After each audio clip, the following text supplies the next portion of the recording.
everyone, and welcome to Fintech Talks with TFN. This is Akansha Dimri, the founder and editor of Tech Funding News, and we are at the prestigious Guildhall on a day 2 at IFGS 2024, and we are taking this opportunity to talk to the fintech experts who are transforming the ecosystem in UK and Europe.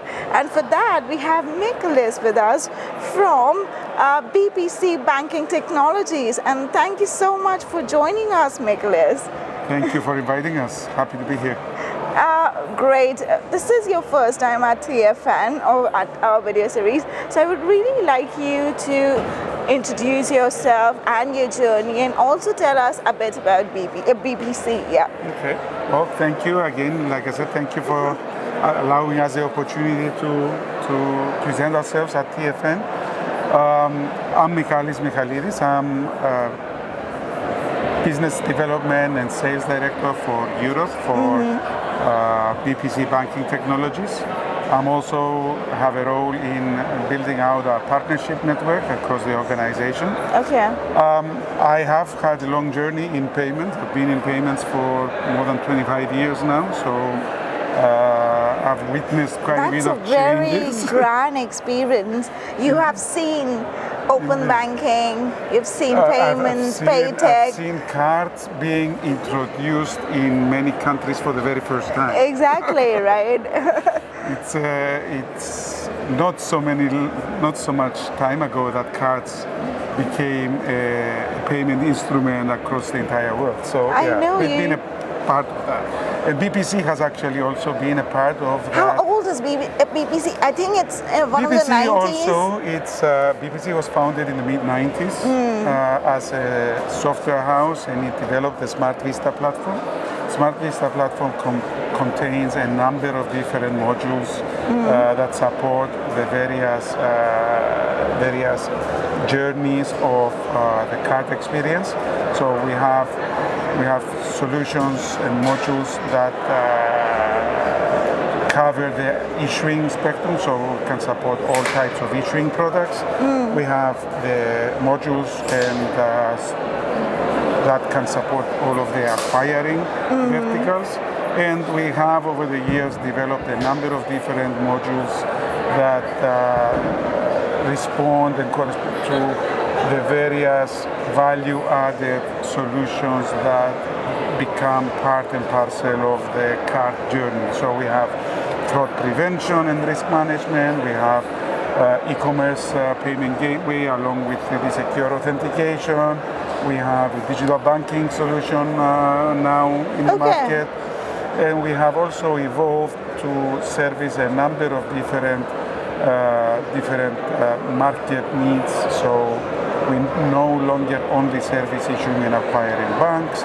We have ventured into some very exciting new areas like marketplaces. So we provide a lot of end-to-end marketplaces around the world.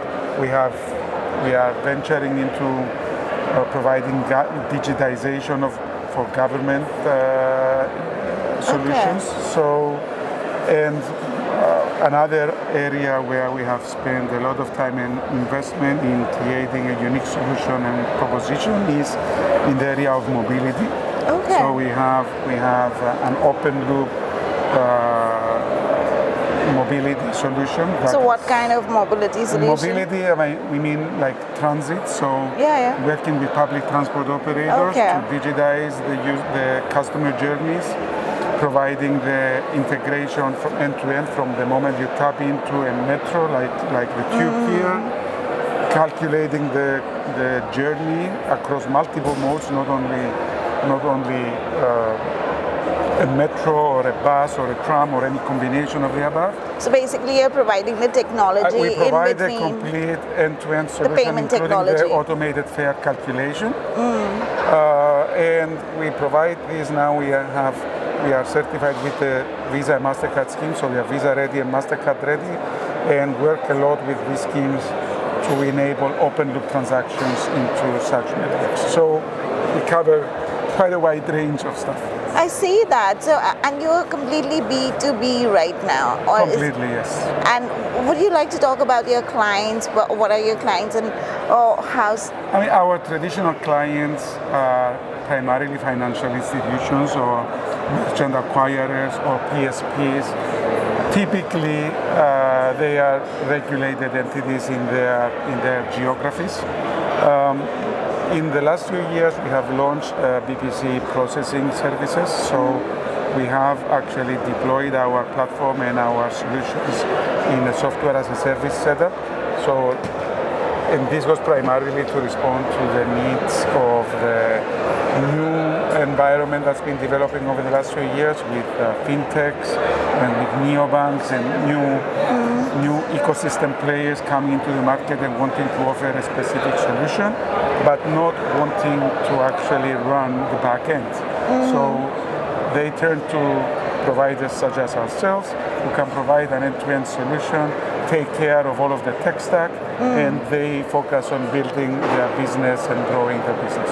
That's fantastic, and especially when you're going through so many products and so many offerings you're already doing. So what are some of the key challenges that you in real time, and also banking sector as a whole in real time today faces, and how is BPC with its product offerings planning to address these challenges? I mean, some of the challenges, I guess, the challenges are quite common and well known. I mean, the regulatory framework and the changes to the regulatory framework, the investment cycle that is required to launch a specific, and this primarily impacts, it impacts the whole ecosystem, and it affects our clients, it affects ourselves. So I think these are quite common across the ecosystem. What we try to do, because we also work across all sorts of different geographies. We're very active in Asia, we're very active in the Middle East and Europe and Latin America. Where in Asia? Across the whole South Asia. So we have customers in as varied places as in Singapore, the Philippines, Indonesia, Malaysia, Vietnam, Cambodia. So we have quite a varied client base. So also depending on the geography, the challenges vary slightly.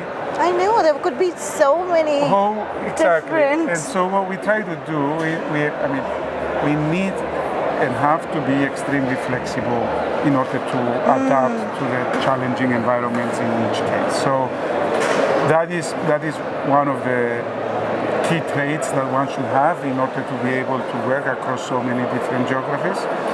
So, and we try to have an upfront conversation and dialogue with our clients to understand what they need, understand their budgetary challenges, because that's also quite a common theme these days, so that we can work out what would be the best approach for them to deploy our services. Yeah, I can only imagine, because there are so many cultural hurdles, and then every place the bureaucracy should exist in terms of banking. Absolutely. So there is a lot of I can imagine. I can't imagine, and I cannot definitely.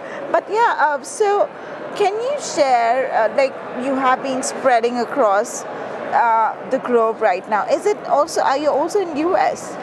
No, in the US that's our next target. Of course. So in terms of growth, growing in North America is one of our key strategic objectives. So we have some presence in Canada. We are definitely growing a lot in Mexico, but we are now targeting specifically to try and grow into the US market. And where in the US, on the West Coast or East Coast?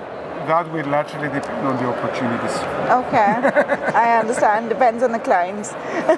So can you share any recent innovations or development from BPC that are impacting the industry in real time? Any examples you would like to share with your clients? Yeah, I think, there's a couple. Like I said, we have evolved from a traditional issuing and acquiring player and deployed our solutions and our services in a variety of different user models. So one of these models that we have done that has done quite well and has gained a lot of traction is what we call our mobility solution.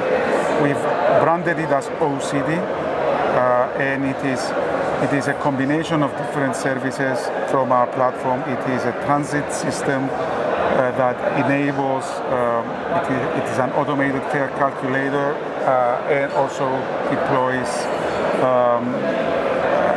a transit PSP model, so allowing you to take a transaction from the validator, so the point of entry, into a commuter system, calculating the fares, calculating the services, and creating the ticket value.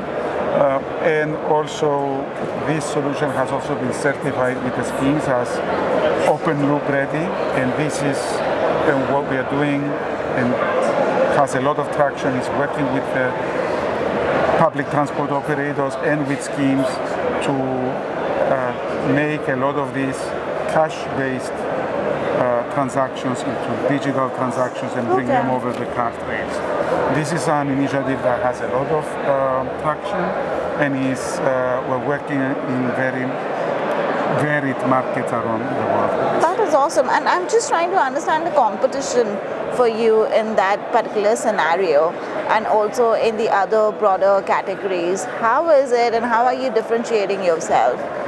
We are differentiating by having probably one of the most comprehensive suite products in the industry, because there are obviously competitors, but they typically have a focus in one specific part of the journey, whereas we have a more comprehensive set of solutions that can cover end-to-end solution.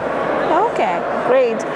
Also, coming on to the next segment, because you have so much of sea of experience, I would say, and you are already seeing the industry right now transforming. A phone is becoming a bank is getting into AI, and so much is happening. So what are the trends that you're actually seeing which is shaping the future of fintech right now? Well, I mean, I think you kind of mentioned it already. Everybody is talking about AI now and seeing and reviewing how AI will impact their own domain. And this goes not only for payments, but just about anything. AI has been in the payments domain for a while now, actually, and obviously will continue to be a defining trend in anything from cybersecurity and risk management and life cycle management of a process of how a card gets developed, let's say, over its life cycle. But I think there's other important trends that we can't ignore. I mean, I think people are also talking a lot about digital wallets. Digital wallets are picking up market share, and they will be here to stay. They're here to stay, and there will be a lot of opportunities and differentiation in that space. Tokenization alongside with that, because tokenization kind of goes hand in hand with digital wallets. Digital wallets need the level of tokenization. Yeah, I think if they can simplify the process more, then it will be easy to adopt. Cross-border payments is another trend that we hear a lot about in these days, and moving money not only across the domestic borders but across international borders has always been a challenge and a costly exercise. And now with all this digitization of payments, a lot of people are attempting to see how can we make the process faster and cheaper and more effective, and also bring into these topics like financial inclusion, because if you move money better and more cost effectively into areas where money is needed, then that money has a greater impact. So all of these issues, I think, are trends that we will see developing over the coming few years. Yeah, that are some fantastic points you have raised. and especially digital wallets, tokenizations. I'm just thinking money has become so fluid and going everywhere. It's so flexible to use. So there are, of course, this has a pro, but at the same time there are some disadvantages, and there are cybersecurity threats. And also, I want to throw some light over here that how is BPC's approach towards ensuring the safety of these financial transactions, especially in the future if these are adopted. And of course, you're doing a lot of adoption of digitization as well. I mean, risk management has been part of our remit from day one. It has, of course, evolved significantly over the period, over the years, but risk management has been at a key focal point from the very beginning. We have our own risk management solution, which we continue. It's deployed already at hundreds of customers around the world. We take that experience and that data, and we continually try to keep investing in it and keep growing it to make sure that it stays in line with the times and the trends.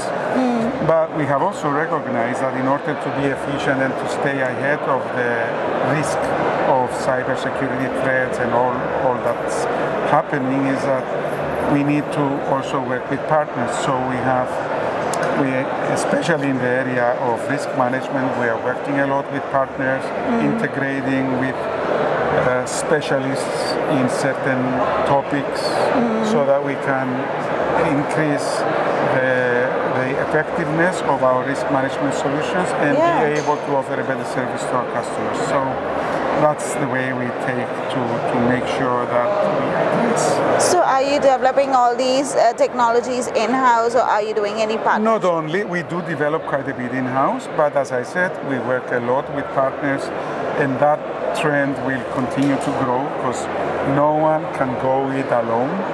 Not even the largest companies in the world can do everything on their own. So you have to think of the areas where you would like to keep to yourself and grow your own IP and grow your own business, and consider the areas where there are subject matter experts that bring a value proposition that is significant, and work with them, work with those strategic partners, and add value to your own proposition through that partnership. Got it.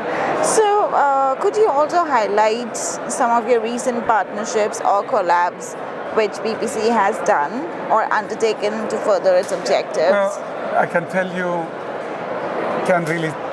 I don't want to mention names. What I can do is give you a bit of the types of categories, let's say, of partnerships that we try to identify and create. So on one hand, we have, like I mentioned, in the case of fraud, we have product and service type of partnerships. So we work with partners that bring a significant improvement to the solution that we take to the market. So that's a product and service partnership.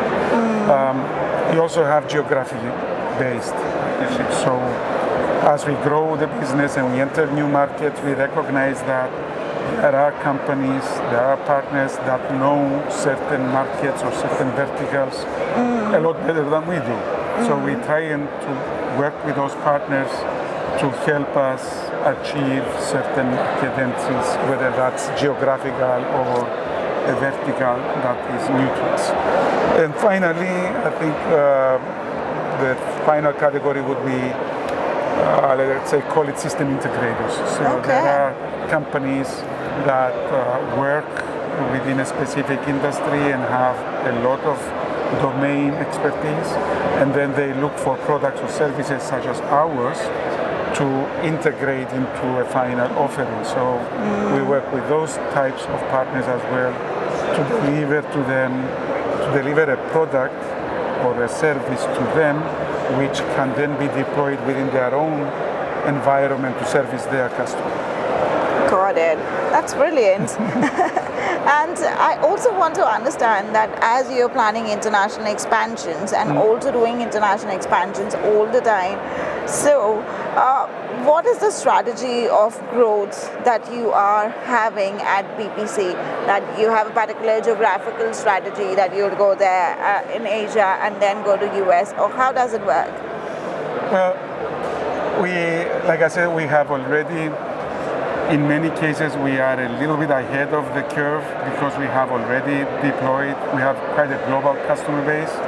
We have more than 450 customers in about 120 countries already. So we have quite a global footprint. So on one hand, we try to use our existing local relationships to increase our market presence in many of these markets. But at this, and we will continue to do that. And then the way that we plan to further grow our presence goes back to the topic that I told you. So partnerships is incredibly important for us in order to grow, whether that means penetrating a new market or penetrating a new industry. Got it. So that are one of your goals also for 2024 and beyond. Absolutely. I would say for the next 3 years, it's a primary goal for us to cultivate these types of partnerships so that they can help us grow our footprint and our client base. Got it. And as a person of experience in fintech, in payment industry especially, would you like to share some valuable lessons to our readers, or any experiences of your entrepreneurial journey and also your journey at the banking technology BPC? Well, I would say that one thing's for certain, that is the only constant in this business is change. Things will be changing and evolving constantly. So you need to have that in the back of your mind.